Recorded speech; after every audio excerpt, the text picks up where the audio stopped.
Big news coming out of Washington. President Donald Trump has officially ended the U.S. Secret Service protection from former Vice President Kamala Harris.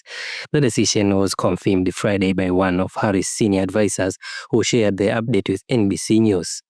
Now, Harris' team says she is thankful for the time she had with the Secret Service. In a statement, her advisor said Harris is grateful for the professionalism, dedication, and unwavering commitment that the agents provided while they were assigned to her. Here is the background. By law, former vice presidents are only guaranteed 6 months of Secret Service protection after leaving office. That's been the standard since Congress passed the law back in 2008.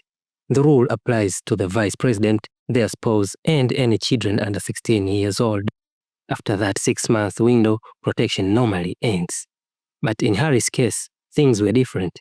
Back in January of his last year in office, President Joe Biden signed an executive memorandum that gave Harris an extra 18 months of security. That was above and beyond the normal 6 months. President Trump's new move canceled that extension, meaning Harris is now on her own when it comes to security. This isn't the first time Trump had taken steps like this. Earlier this year, he also ended the Secret Service protection for Biden's 2 adult children, Hunter and Ashley. That is partly debate at the time and today's decision will likely fuel more discussion about where politics end and national security begins.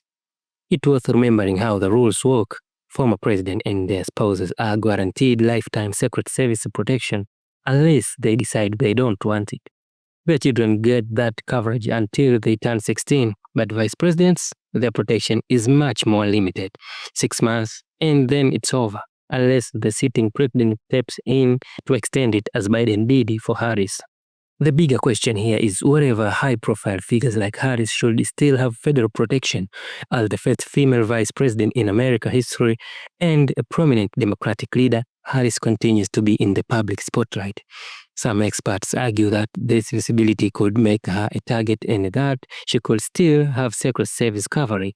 On the other hand, critics say extending security too long drains resources that should be used elsewhere. For now, though, the fact is clear, Kamala Harris is no longer has Secret Service protection. Whether she decided to hire private security or whatever lawmakers push to change the rules for former vice president remains to be seen. What's certain is that President Trump's decision marks another major shift away from the policies of his predecessor.